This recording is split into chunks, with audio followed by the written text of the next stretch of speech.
Sir ಹಳೆ Majestic ಇವಾಗ ಹೊಸ ಮೆಜೆಸ್ಟಿಕ್ ಹಳೆ ಮೆಜೆಸ್ಟಿಕ್ ಸರ್ ಅದು ಬ್ರ್ಯಾಂಡ್ ಅಂಬಾಸಿಡರ್ ಸರ್ ಅದು. ಈಗ ಹೊಸ ಮೆಜೆಸ್ಟಿಕ್ಕು ಈಗ ಅವರ ಆಶೀರ್ವಾದ ತಗೊಂಡು ಮಾಡವ್ರೆ, ಮುಂದೆ ನಾವು ಅದೇ ರೀತಿ ಬೆಳಿಬೇಕಂತ. ಹಳೇದು ಅದು ಮೆಜೆಸ್ಟಿಕ್ ಅನ್ನೋದು ಅದು ಸೃಷ್ಟಿನೇ ಅದು ಸರ್. ಅದು ಈ ಕನ್ನಡ ಇಂಡಸ್ಟ್ರಿಯಲ್ಲಿ ಅದು ಒಂದು ಅದ್ಭುತವಾದ ಒಂದು ಸಾಧನೆ ಮಾಡಿದಂಥ ಮೂವಿ ಮೆಜೆಸ್ಟಿಕ್ಕು.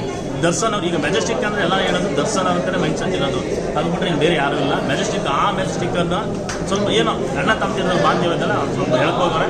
ಈ ಮೂವಿ ಮೇಲೆ ದರ್ಶನ್ ಆಶೀರ್ವಾದ ಇರಲಿ, ಅವರು ಆದಷ್ಟು ಬೇಗ ಹೊರಗಡೆ ಬರಲಿ. ಸಾರ್ವಜನಿಕರು ಅವ್ರಿಗೋಸ್ಕರ ಕಾಯ್ತದ, ಅವ್ರ ಅಭಿಮಾನಿಗಳು ಅವರೇ. ನಮ್ಮ ಸಂಘಟನೆಯಿಂದ ಅವ್ರಿಗೆ ಭಾಳ ಸಹಾಯ ಕೊಡ್ತೀವಿ. ಏಕೆಂದರೆ ತುಂಬ ಒಳ್ಳೆ ನಟ, ಕಷ್ಟದಿಂದ ಬೆಳೆದವರು. ಏಕೆಂದರೆ ಈಗ ಜನ್ಮದ ಜೋಡಿ ಆ ಮೂವಿಲೆಲ್ಲ ಲೈಟ್ ಮ್ಯಾನ್ ಆಗಿ ಅವರೆಲ್ಲ ಲೈಟ್ ಗೊತ್ತು. ಮತ್ತು ಒಂದು ಕುಲದೀಪ್ ಶ್ರೀನಿವಾಸ್ ಅಂದ್ರೆ ಅವರು ಬ್ರ್ಯಾಂಡ್ ಅಂಬಾಸಿಡರ್. ಅವರೆಲ್ಲ ಧೀರೇಂದ್ರ ಗೋಪಾಲ್ ಆಗಿರ್ಬೋದು, ಅವರಾಗಿರ್ಬೋದು, ಮತ್ತು ವಜ್ರಮುನಿ ಆಗಿರ್ಬೋದು, ಪ್ರಭಾಕರ್ ಆಗಿರ್ಬೋದು, ಅವ್ರ ಜೊತೆಲ್ಲ ನಟಿಸಿದಂಥ ಅದ್ಭುತ ನಟ ಅವರು. ಅವ್ರ ಮಗ ಇನ್ನೂ ರೀತಿ ಒಂದು ಉನ್ನತವಾದ ಸ್ಥಾನದಲ್ಲಿ ಹೋಗೋದಿತ್ತು. ಭಗವಂತ ಏನೋ ಒಂದು ಮನವಿ ಮಾಡಲಿದ್ದಾರೆ, ಏನಂದರೆ ಕೆಟ್ಟಗಳಿಗೆ ನೀನು ಮುಂದೆ ನಡಿಬೇಕಾದ್ರೆ ನೀನು ಯಾವ ರೀತಿ ನಡಿ ಅಂತ ತಿಳ್ಕೊಂಡು ಒಂದು ಸಂದೇಶವನ್ನು ಕೊಟ್ಟಿದ್ದಾರೆ. ಇನ್ನು ಮುಂದೆ ಅವ್ರು ಹೊರಗಡೆ ಬಂದು ಸಾರ್ವಜನಿಕರಿಗೆ ಒಂದು ಒಳ್ಳೆ ಸಂದೇಶವನ್ನು ಕೊಡ್ತಾರೆ. ಮತ್ತು ನಮ್ಮಂಥ ರೈತರಿಗೆ ಸಪೋರ್ಟ್ ಮಾಡ್ತಾರೆ. ಯಾಕೆಂದರೆ ಅವರು ನಮ್ಮ ಕೃಷಿಲಿ ರಾಯಭಾರಿ ಆಗಿದ್ದು. BJP ಸರ್ಕಾರ ಇದ್ದಾಗ ನಮ್ಮ BC ಪಾಟೀಲ್ ಕೃಷಿ ಸಚಿವರಾಗಿದ್ದು, ಅವಾಗ ನಮ್ಮ ರೈತರಿಗೆ ರಾಯಭಾರಿಯಾಗಿ ಮಾಡಿದರು. ಆ ರಾಯಭಾರಿನ ಈಗ ಬಂದು ಅವರು ಕಂಟಿನ್ಯೂ ಮಾಡಿ ನಮ್ಮ ರೈತರ ಜೊತೆ ಕೈ ಜೋಡಿಸಿದ್ರೆ ಜೀವಮಾನದಲ್ಲಿ ಇರೋಗಂಟ ಸಾಧನೆ ಒಂದು ಆಗಿರ್ತದೆ. ದರ್ಶನ್ ಅವರು ಇನ್ನೂರು ಹೆಚ್ಚಿನ ರೀತಿಯಲ್ಲಿ ಅವ್ರು ಬಿಡುಗಡೆ ಆದ ತಕ್ಷಣ ಒಳ್ಳೆ ನಮ್ಮ ಕನ್ನಡ ಇಂಡಸ್ಟ್ರಿಗೆ ಒಂದು ಒಳ್ಳೆ ಮೂವಿಗಳು ಕೊಡ್ತಾರೆ. ಸ್ಕ್ರೀನ್ ಮೇಲೆ ನೋಡಬೇಕಾದ್ರೆ ನಿಜವಾಗ್ಲೂ ತುಂಬ ಖುಷಿ ಆಯಿತು. ಪ್ರತಿಯೊಬ್ಬರು ಆ್ಯಕ್ಟಿಂಗ್ ಆಗಿರ್ಬೋದು, ಅದರಲ್ಲೂ ಶ್ರುತಿ ಮ್ಯಾಮ್ದಂತೂ ಅಳು ಬರುವಂಥ ಸೀನ್ಸ್ ತುಂಬ ಸೆಂಟಿಮೆಂಟ್ ಆಗಿದೆ. ಕೋಟೆ ಪ್ರಬಂಧಕ್ ಸರ್ ಆಗಿರ್ಬೋದು, ಪ್ರಸನ್ನ ಸರ್ ಆಗಿರ್ಬೋದು, ಸಕ್ಕತ್ತಾಗಿ ಮಾಡಿದ್ದಾರೆ. ಫೈಟಿಂಗ್ ಸೀನ್ಸ್ ಭರತ್ ಫೈಟ್ ಅಂತೂ ತುಂಬ ಚೆನ್ನಾಗಿ ಮಾಡಿದ್ದಾರೆ. ದಯವಿಟ್ಟು ಎಲ್ಲರೂ ಕನ್ನಡ ಮೂವಿನ ಸಪೋರ್ಟ್ ಮಾಡಿ ನಮ್ಮ ಮೆಜೆಸ್ಟಿಕ್ ಸಿನಿಮಾ ಥಿಯೇಟರ್ಗೆ ಬಂದು ನೋಡಿ. ತುಂಬ ಅದ್ಭುತವಾಗಿದೆ, ತುಂಬ ಅದ್ಭುತವಾದ ಪ್ರಯತ್ನ ಮಾಡಿದ್ದಾರೆ.